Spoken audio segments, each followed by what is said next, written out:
Good morning. How's everyone feeling? Are you ready for a really exciting day of conferences and discussions and really great panel presentations? Yes. Thank you. Thank you. Thank you, one person.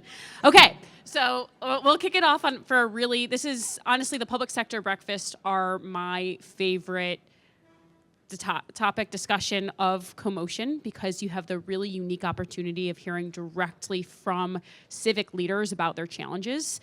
And when you're thinking about urban technology and how we're going to solve most of our complex challenges in the civic sphere, understanding challenges from government leaders themselves that's the first key part of this process. So, hello, my name is Stacey Matlen. I run public sector innovation programs at a nonprofit called the Partnership for New York City. We represent business leaders in New York, and we have a mission to make New York the global hub of innovation, commerce, and upward mobility. I run 3 programs in the fields of transit, water, and building regulations, where we work with government agencies in New York City and state, helping them test new technologies that solve pressing challenges on an annual basis. And a core part of our process is we go out, we meet with civic leaders and operational staff every year. We identify their top challenges, and then we go out to market, recruit companies to apply, and facilitate an iterative testing process. So today, you will hear from some really incredible civic leaders about their core challenges. They'll each have about 3 to 5 minutes to share their challenges. And this is, like, as I mentioned, the most important part of urban resilience and urban problem solving is understanding and defining the challenge. And they're going to do that today. So I encourage you all, when you're hearing these pitch presentations and these challenges, to think really deeply. If you're in the public sector, what can I learn from this? What can I share? If there are lessons learned that we can discuss. If you're an entrepreneur, can I solve this problem? Can I come up to them and say, hey, I have a solution. You might be willing to consider this. Or if you're just a civic enthusiast more broadly, think about this and foster a discussion, because we'll be around for the next 2 days having these discussions, and it's a great way to kick that off. So without further ado, I'm going to call up the first speaker. We have Lynn Peterson, Council President of Oregon Metro. You want to come on up?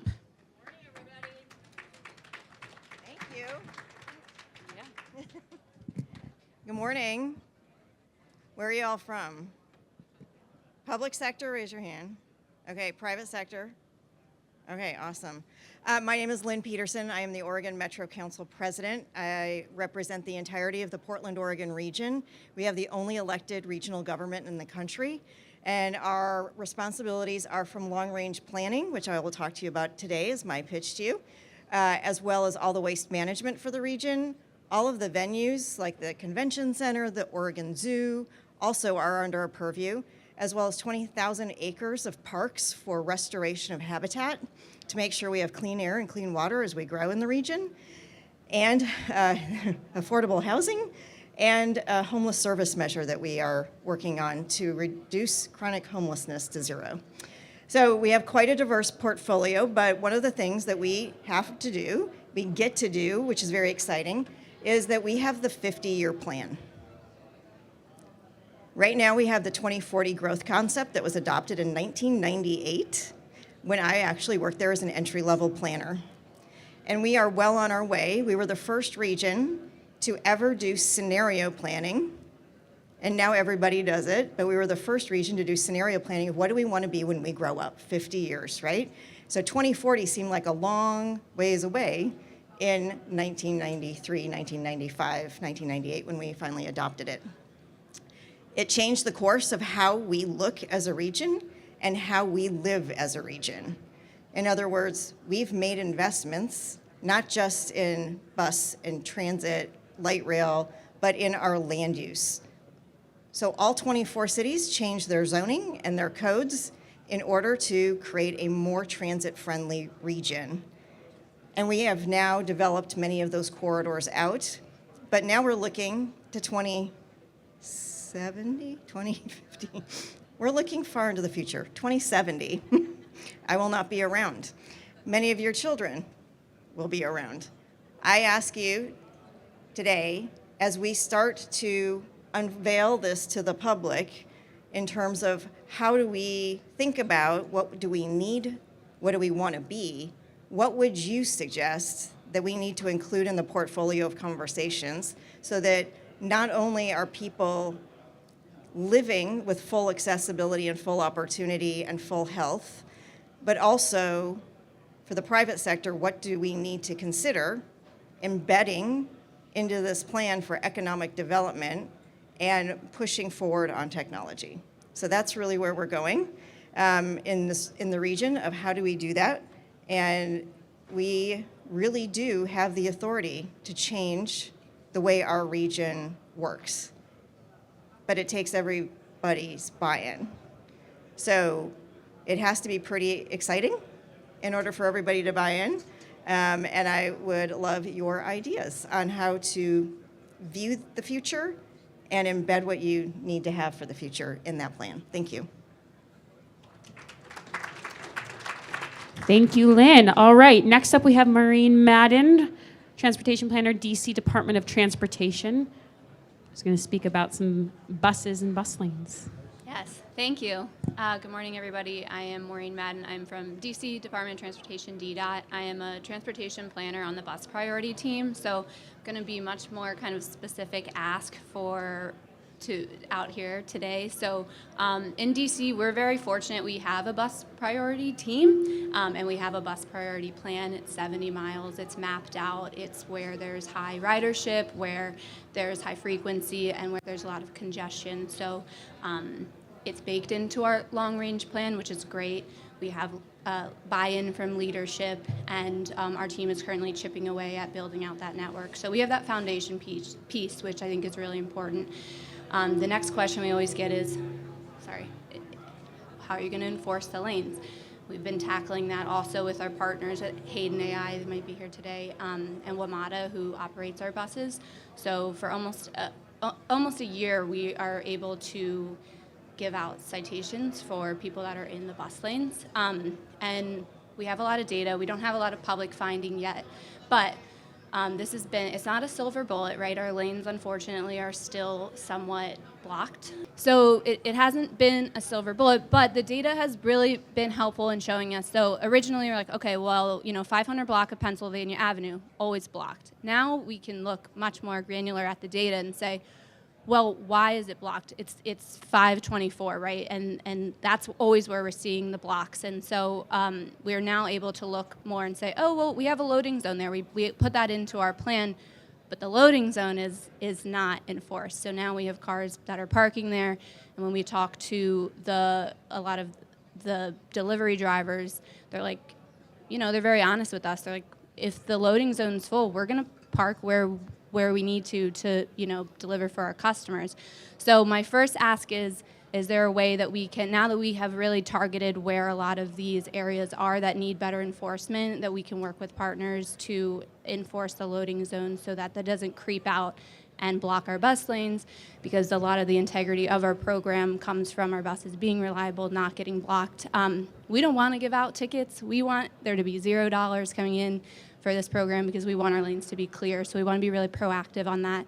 And then very quickly, another ask I have, WMATA, our partners, are doing a bus network redesign, which is very exciting. It's going to roll out in the spring.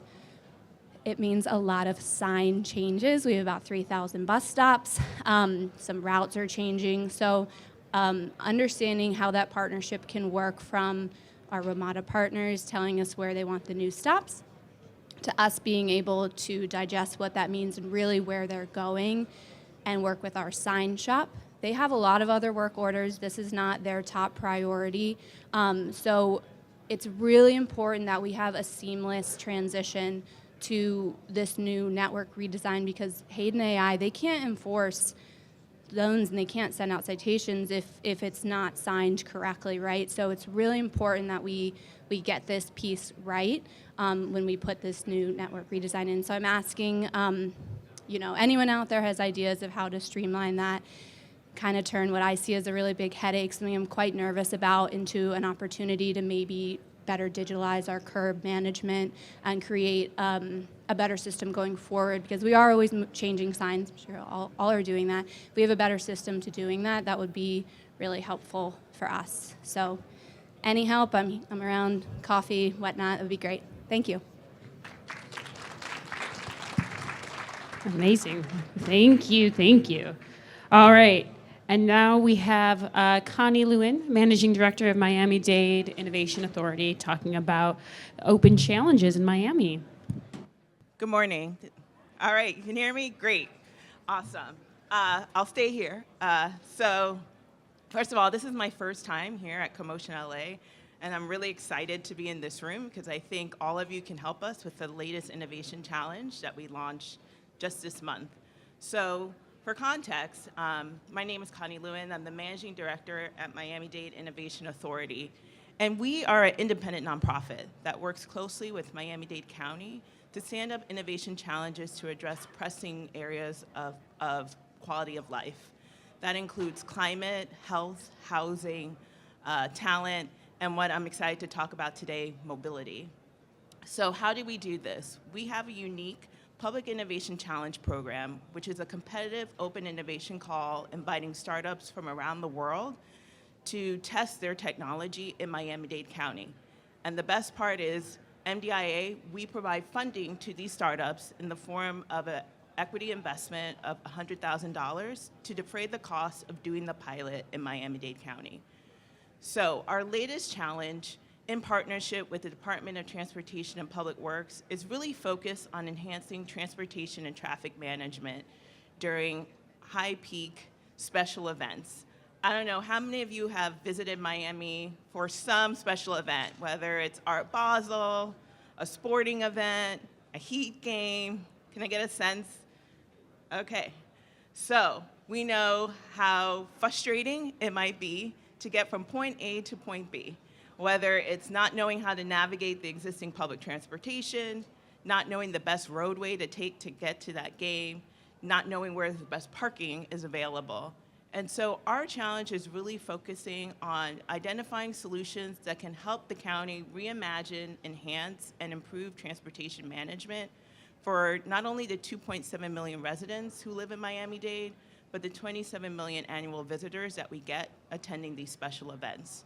So we're inviting startups to apply through our website and present promising solutions addressing one or more of these four critical areas. The first is personal transit mobility. So within Miami-Dade, there's already an existing initiative to operate as a smarter city, providing real-time alerts to drivers around special events, disruptions, so that they can better navigate. We're also looking for better pedestrian management as we look to increase pedestrian usage of our existing public transportation infrastructure. We want to provide more solutions that address both efficiency and also safety of pedestrians. We also want to better looking for solutions to address our public transportation efficiency. We recently implemented rapid bus transit systems. We have a Metro Mover. We have a lot of resources. And so better optimizing our existing infrastructure during these high peak special events is what we're looking for. And then in general, we're looking for solutions that address general road usage, reducing congestion, and just overall making it easier for the tens of thousands of residents who use our roadways each day. So for startups, my ask is to visit our website at mdia.miami/transportation and take a look at our open innovation call and consider applying. For those who are municipal leaders, innovators in this space, I would love to talk to you. This is an ongoing, while we're standing up pilots, this is part of a broader initiative in the county to ensure that all residents and visitors have the best experience using our transportation network. The applications are due November 22nd, so you have a week and a half to go. And while I'm here, I would love to be able to talk to anyone who has an idea, or solution, or even wants to be part of our review panel in helping to identify the most promising solutions. I would love to be able to talk with you today. So that's it. Thank you. Hello, sorry. Thank you, Connie. Startups, visit MDIA, talk to Connie. Great, okay. Last but definitely not least, Jewel from LA Metro, who's going to talk about the unsolicited proposals. Good morning, everyone. Thank you for being here. My name is DeGuzman. I'm a senior manager with the Office of Strategic Innovation at LA Metro, and I'm here today to talk about the unsolicited proposals policy. Could I just get a quick show of hands? How many of you have heard about the unsolicited proposals policy?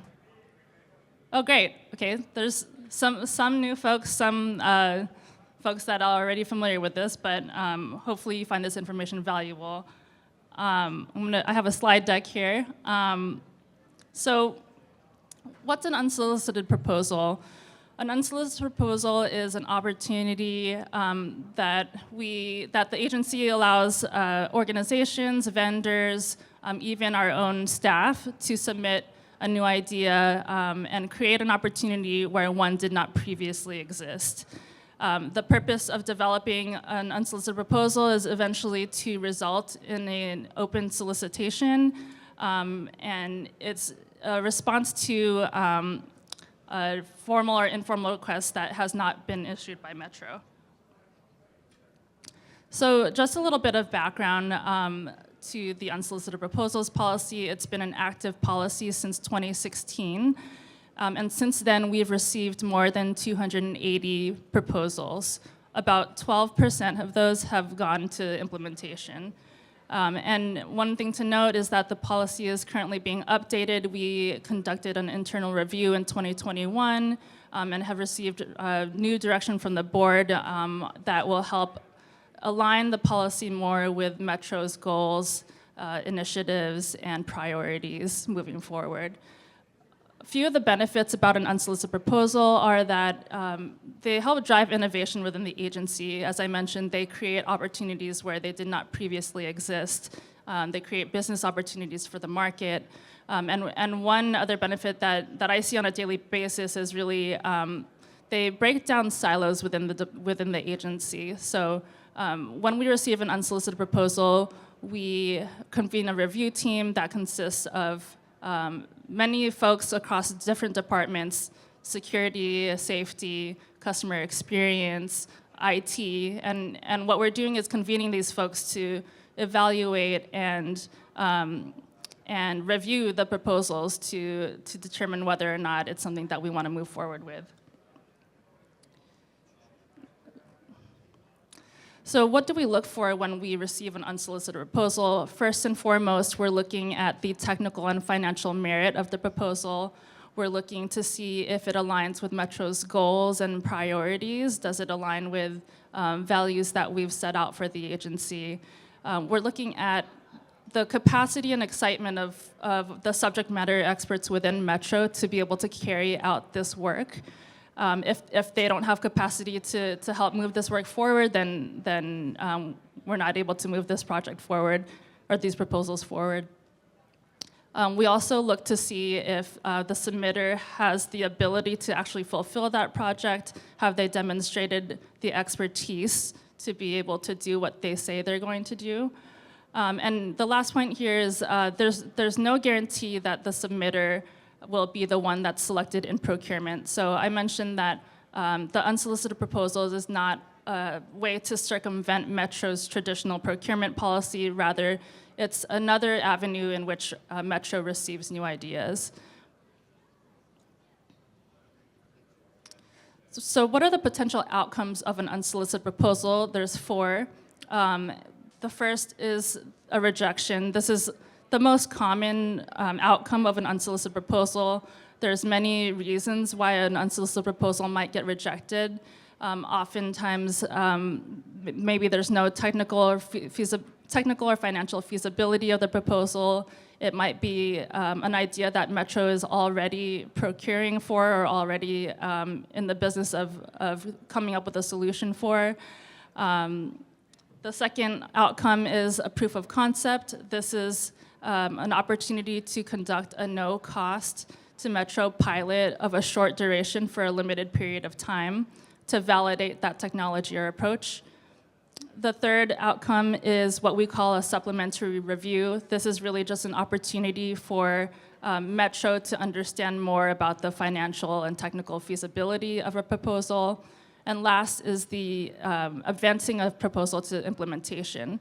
So this is the most favorable outcome for a proposal where we we advance to competitive solicitation. In some cases, there's an opportunity to proceed with a sole source procurement if a company can prove, if we can prove that the company is the only one with the knowledge of the technology or proprietary, where it wouldn't result in a competitive solicitation.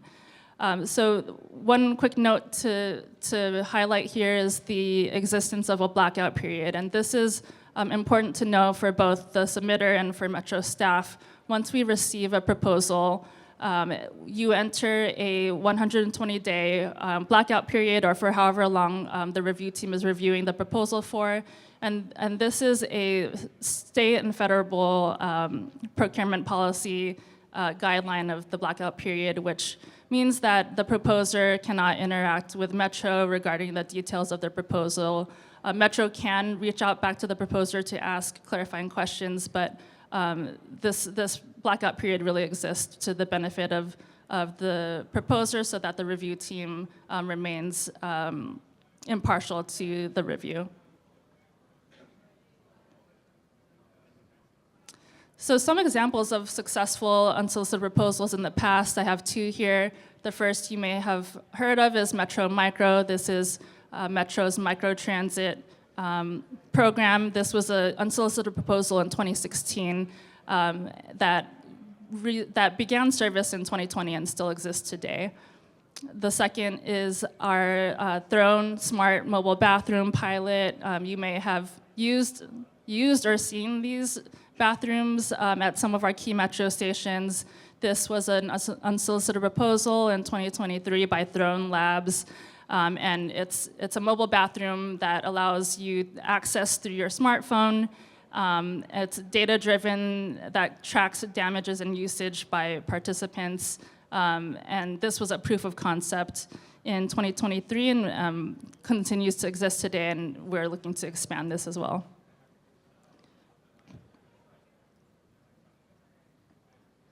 Okay, and then lastly here, probably one of the most important slides is how to submit an unsolicited proposal.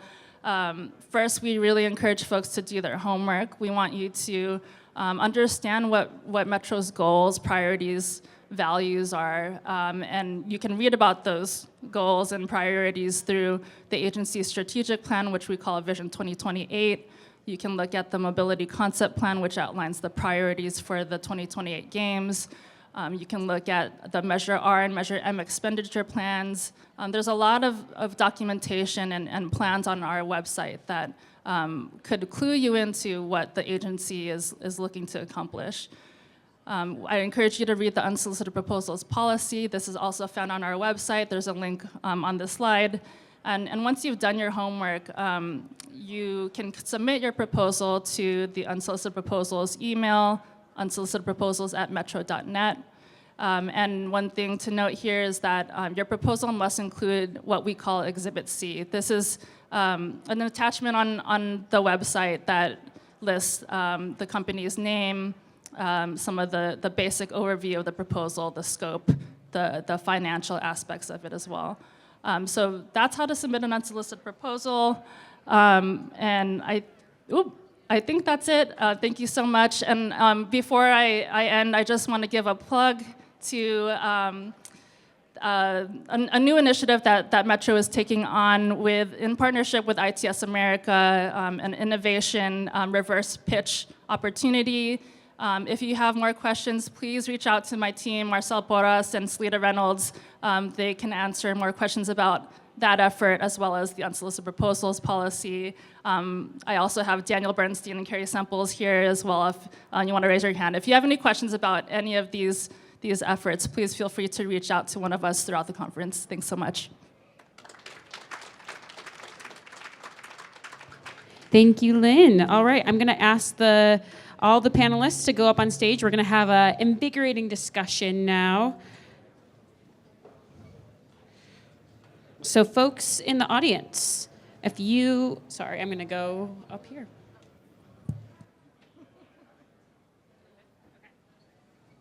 So open questions. Did you like what you hear? Do you have ideas around long-range planning, better enforcement of loading zones, ideas for improving public transit in Miami, or ideas for LA Metro for their unsolicited proposals? Or just general questions or thoughts? Yes.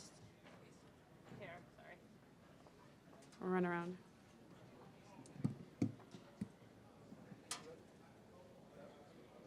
You gotta turn it on.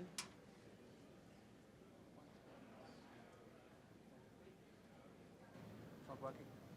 I'll try it like this. So my name is Martin. I'm with Autonomous Mobility. How can we actually make sure that you look ahead 50 years from now? Where 50 years ago, this was not in discussion. So how do you deal with processes of that kind, where 50 years ahead is kind of, it's generational. Yeah. And while then again, the future does not start somewhen, but it starts now. So the question was from somebody who has an autonomous vehicle company. How do you think about future planning 50 years from now? How do you plan for that? I would just remind us all that the public realm is our streets, and the majority of the U.S. cities, that is 30% of the actual land mass within our urban areas. And if you look at how our streets were used in the past, it was multimodal. There were wars between people on foot and horse traffic. Right now, we are trying to figure out how to accommodate bicyclists and autonomous vehicles and trucks, right? So looking 50 years into the future, the question is, how do you continue to add flexibility into that public realm, right? So that we continue to provide safe environments for everybody while increasing accessibility, not decreasing it. So I guess it's how do we keep that flexibility? What policies, what programs do we need to embed so that we can innovate and not get literally stuck in the mud, which is how Oregon, we were the first state in the union to have a gas tax, and it was a get out of the mud campaign because it rains. So, yeah. Great. Other questions? Yeah. Good morning. Oh, thank you for interesting discussions. So I'm Per. I work at a Swedish company called Westermo. We do communication equipment for onboard rail and whatnot. So when I look at the future of all of these problems you're talking about, I see a more connected world. The toilets are smart and connected to the internet. The trains have more and more connectivity. Are you worried about cybersecurity, and what are your thoughts on this?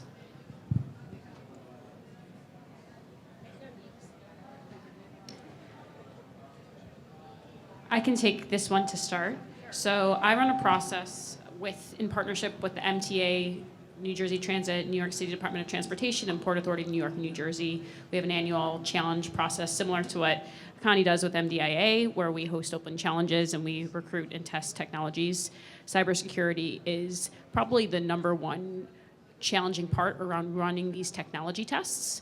And the way that you do that is you start small. You try not to boil the ocean. You try to do an initial technology test with dummy data or public data, so it's not super sensitive, demonstrate the technology works. And then there's a series, typically governments, at least in New York specifically, there's a lot of cybersecurity protections in place, and there's a lot of experts that have to review the technology, and you try to make sure that it's siloed, and you try to make sure that any sort of data that is being used is not super sensitive. And as that technology, as you do iterative tests, you can continue to grow.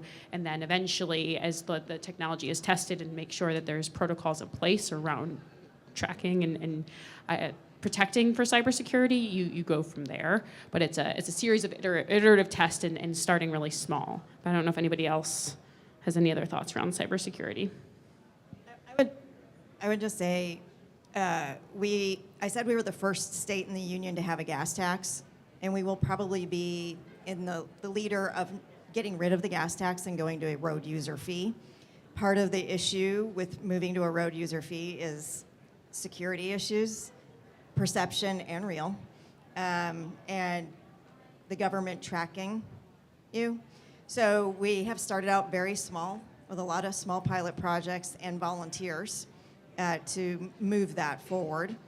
and we're on the verge of like the next step. It will not be the entire state. It will not be an entire, it probably won't even be the entire region. It'll probably just be like the city of Portland, right? It probably won't be. So it's that step-by-step growing, and I think that that's probably the challenge that we have today, just in society, is that people want quantum leaps forward because they think that when they get a quantum leap forward in this, but when you're dealing with the entirety of an urban area and an entire state, the decision making has to be, you have to move it forward, but you can't move it forward too fast or it backlashes and you're at ground zero and you spend a lot of money and the taxpayers are pissed, right? So I think, how do you continue showing movement forward but not going too fast that you get so far ahead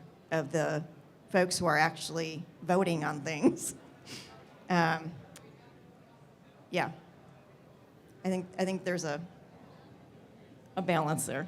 Yeah, and not so much on the cybersecurity part, but I think getting the public comfortable with data, and that's a really important piece, right? So I think something we're doing really well in DC is we, a lot of our tickets, there's a lot of this notion that it's all a money grab, right, for our speed cameras and things like that, but we have a website, it's public, it's pretty easy to use, and you can, the public can go in and see that data, and also like how the crashes are going down, right? So they're able to understand the data a little bit more and why we're collecting it and the outputs of it, and I think building that trust is gonna help elevate to do all of those other things. So I think, getting it out there in a way that people can read it and feel that this is being really transparent with what you're doing is important. Okay. Other questions? Hi, my name is Francis Apia from Caltrans. I want to ask about the LA Metro unsolicited proposal. Can individual submit that proposal, or you have to be a partner to an agency or a team or something like that? Turn on.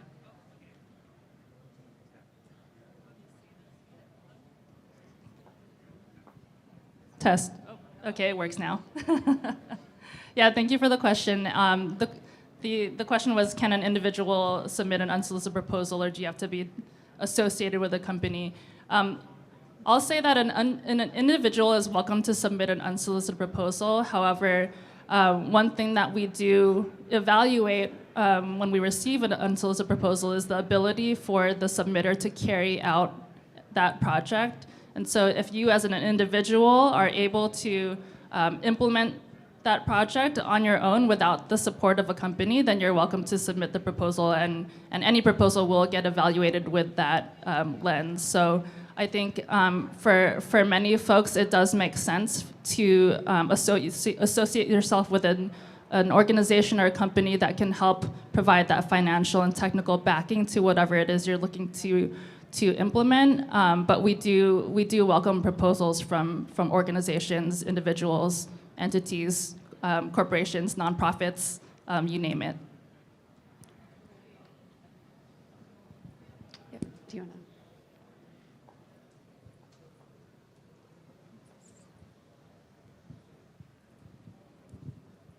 Hi, my name is Henriette Cornet.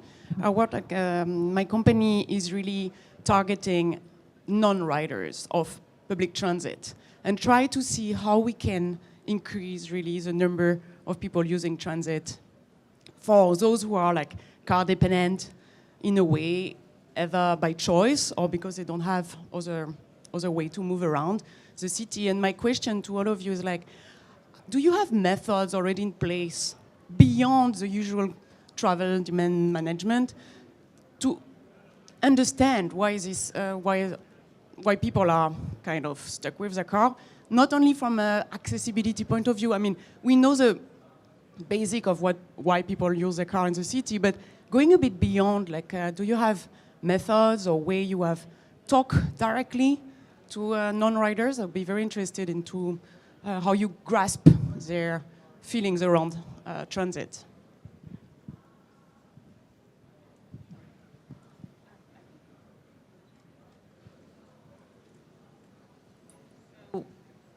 Within the scope of our challenge with the Department of Transportation in Miami-Dade, a big part of even why we launched this challenge was around education and engaging with the non-rider community to better understand the options that are available to them. And so even when we're thinking about the pilots that we're scoping out, we really want to tailor them to the major events that are happening in Miami-Dade County and use that as a lever to attract those non-riders. So, I mean, there are a variety of different methods. Of course, there's marketing, communication. I think the unique role that MDIA plays as an independent nonprofit is really engaging at the resident level and playing that role. Because I think, and we like to leverage that as a space for residents who maybe their past experience engaging with the public sector hasn't been easy. And so a lot of that is even in our open innovation call as part of our review process. One of our partners is the Transit Alliance Miami. They're an organization dedicated to trying to convert these non-riders to use public transportation. So they'll be a part of our review process. They'll be a part of engaging stakeholders and particularly groups that aren't typically engaged in the open innovation process, whether it's review, we plan to showcase the finalists of this challenge in the upcoming CoMotion conference. And that's usually in a public area, inviting the community to be a part of it. So we like to play that role in increasing resident engagement and working with community stakeholders who really understand the needs of the population. There's so much there to unpack, especially coming out of the lockdown with the pandemic and where people want to be. And I guess I would just start with the fact that transportation is not a thing except for land use. And that's what drives our region, is making sure that people can actually access where they need to go. And that is for those who are dependent on transit and those who are choice riders. So we've always tried to maximize our choice riders so that everybody has a better transit system and a better choice, right? Because there is a investment that you need to make and you need to get that return on investment back. So just from that standpoint, I don't think about, yes, there's the choices of transport, but it's more important to think about the land uses that you're connecting, and are they dense enough and close enough so that there are more choices. The second thing I would say is that when we did our first time 50-year plan, and I was the travel demand modeler for that 25 years ago. Yes, 25 years ago. We did not do forecasting for a 50-year plan. We did backcasting. We said, what do we want to be? Who is the best? Vancouver, BC, Toronto. We looked at European cities. What is their mode split? What are we trying to achieve in our downtowns, in our centers, on our corridors? And then we said, how do we achieve that? We didn't forecast based on past information because that's not who we wanted to be. So I think, just to your point, throw away the fucking forecasts and let's decide what we want to be, right? And then start making investment choices based on that. So. Yes. So we are the DOT. We're not, WMATA that is getting the fair revenue from using, but it's in our goals to have people mode shift, and it's really important to us for climate, all these reasons that you all are very familiar with. And so within our team, what we're just trying to make the system work as well as possible so that it's for the people that already take it, right? There's bringing dignity to bus riders. It's a big part of what we're trying to do. And then if it's an easier choice, if you are sitting in traffic and the bus is passing you in a bus lane that's totally clear all the time, right? You might decide to try it out and see that works better for you. We're not alienating car drivers. I think that's an important messaging piece that our team really has to lead with, right? Like, it's multimodal. We're all using these streets. There's a lot of people in our city. If we want to get more people there, it comes down to just a numbers game, right? How do we move them through? And I think if you talk people through that and kind of give it an option, some people, they might take it. We're not trying to get them 100% of the time to switch, right? But if they can switch a little bit, like that little shift can mean a lot. So yeah, just making it reliable. So when you check your phone, that bus is coming in 10 minutes, you know it is. You don't have to then grab an Uber and get into a car, so. Other question? One thing I also want to add, so I spoke a little bit about the unsolicited proposals policy, but we also have another program funding stream called the Visionary Seed Fund. This is a Measure M funded initiative, and the most recent cycle we went through allocated about $2 million across 3 recipients for the goal of increasing ridership. So we funded the city of Torrance Transit as well as the city of West Covina to fund their microtransit pilot projects with the overall goal of increasing transit ridership. So that topic of increasing ridership won't always be the topic moving forward for future VSF Visionary Seed Fund cycles, but it was for this past one, and these projects are just getting started. So we haven't had the opportunity to evaluate how well these projects are working, but something to keep an eye out for. Great. Go ahead. Hi, so thank you. I come from the Netherlands. I represent the company in bicycle parking infrastructure. And my question is, how do you see the role of biking in the future? And what are the challenges that you expect to meet? So yes, I think biking is a big part of the future, especially in DC. We are building out a bike network, and sometimes that does overlap with the bus network, and that makes total sense, right? Like, the reason we have all these conflicts at the curb is because everyone wants to be at that space, and this idea of moving bike lanes and bus lanes off these streets, it gets at the core issue. Like, no, these riders and these bike riders, they want to be here too, right? So we have to figure out how everyone can use these spaces, and it's tough, right? Like, businesses also need to get their goods, so there's loading issues. So I think you need to look at it more holistically and not as a biker versus everyone else problem, which is something, unfortunately, we're seeing in some cities, right? And the idea that it is shared space, and talking about how it was in the past, you could go back, to any kind of time, and the roads are being used differently. So I think biking needs to be, we need protected lanes where appropriate, and we need to have we just need I don't know, this is like such a bad answer, but we also need to take a breath sometimes.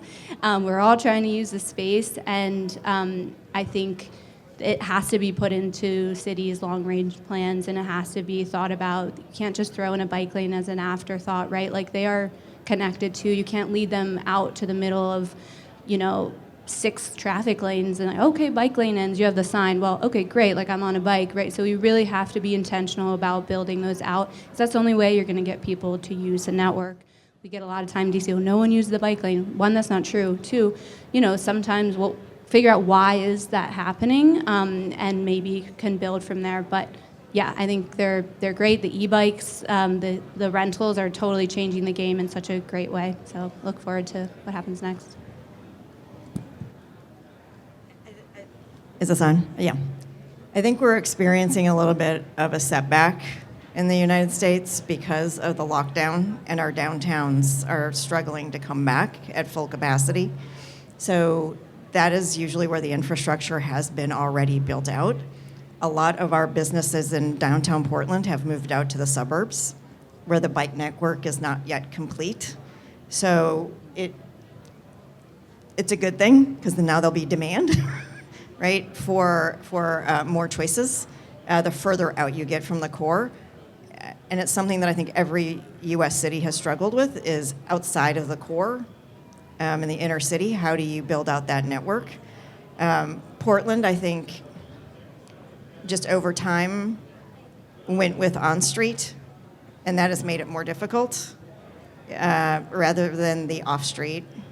In other words, giving dedicated space to. So it's been hard to build that out because of safety perceptions and realities. But I think we're going to struggle here, both on the transit side and on biking, because again, the land uses are changing. Where people are going to work and when they're going is changing, and that hasn't all settled out yet, and it may not for another decade. So it's going to be there's going to have to be some very thoughtful decisions made on investments going forward in order to be able to have a longevity to those investments. Other questions or ideas? Any ideas or companies that would want to submit an unsolicited proposal to the LA Metro, to Miami, or apply for the Transit Tech Lab that's going to be open in January to work with the MTA in New York? Transitinnovation.org? Yeah, go ahead.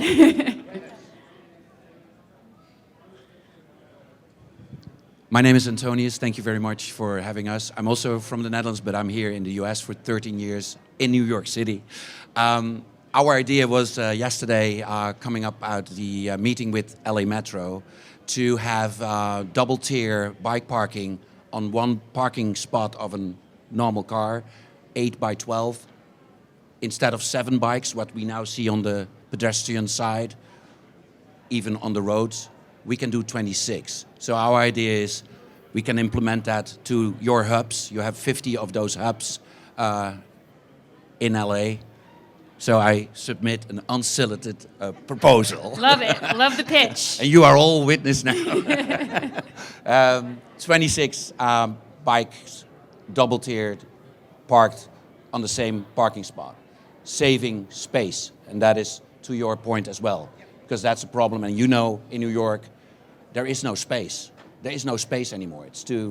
There's so many things, to your point, in DC. We understand that. So that is my proposal. Amazing. Hi, Kimberly Moore, CEO and co-founder of Go Together. How often do you connect with school districts to provide some type of mobility for students in your area? And if so, are you open to a mobility as a service platform just for K-12?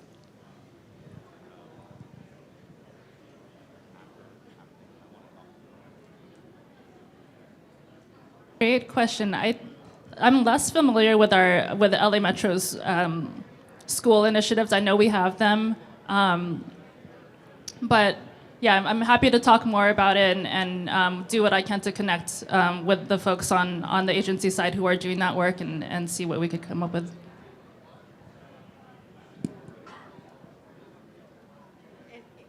Are we on? Yeah. In Oregon, by law, there were 2 cities that didn't have to, 2 school districts that did not have to provide bus service because public transport was there, but it became a real inequity because that meant that the parents then had to pay for the transport, and there was a lot of missed days because of that, and so they're now low-income fares to try and deal with that, but you can't compete also with the transit district. So it's a quandary. In the rest of the state, they have to provide school bus service by law, and that is an expensive undertaking for a state with such a small population base, and the school districts don't have enough funding as it is. So I think there's an opportunity for a conversation there, but I'm not. I don't have any of the transportation assets as Metro, so I think it would be a conversation with the transit districts around the state. One thing I forgot to mention as well is that Metro's free for K through 12 students, so just wanted to plug that. Come at 1 o'clock right here, and I'm going to be doing a presentation on how we might be able to help you. Okay, we have time for one more question. I guess obligatory question on the big trends in transport, connectivity, autonomous vehicles, electrification. Now, how do those apply in especially autonomous vehicles? LA's got it, but let's say a city like New York, DC, Boston, Miami for sure. Not so much Aragon, less dense, but how will it, in 5 to 10 years' time, do you see that as the secular trend? Are basically our drivers done? Are transit drivers, public transport drivers, are they toast?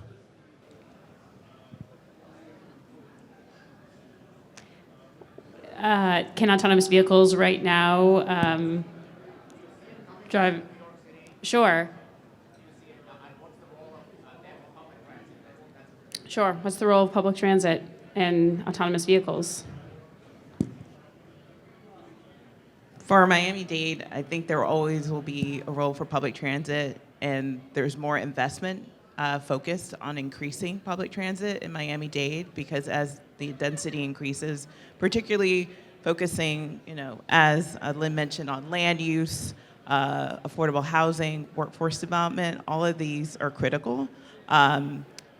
I would say autonomous driving will play a role, but I think it will just be a mix of different transportation options. I don't see that one is gonna be the king in 5 to 10 years' time. I think it's just providing more options to residents and visitors. Yeah, and I would say this is a topic around AI automation. Are jobs going to be replaced? It's a big question everybody's asking. And what we've seen thus far, especially in the public sector, is that right now these functions are so critical and the risk tolerance is very minimal. And so to the extent AI can be leveraged and help to augment people's jobs and help improve and increase efficiency, that's great, but there still always has to be a human in the loop. And especially in New York when you're talking about autonomous vehicles, and taxi drivers can hardly drive in New York without hitting somebody, so it would be very difficult. We have to crawl before we walk, so I think step-by-step incremental, understanding how AI and automation can help improve and enhance our goals around public transportation, but also always prioritizing public transportation as a general mode, regardless of who the drivers are.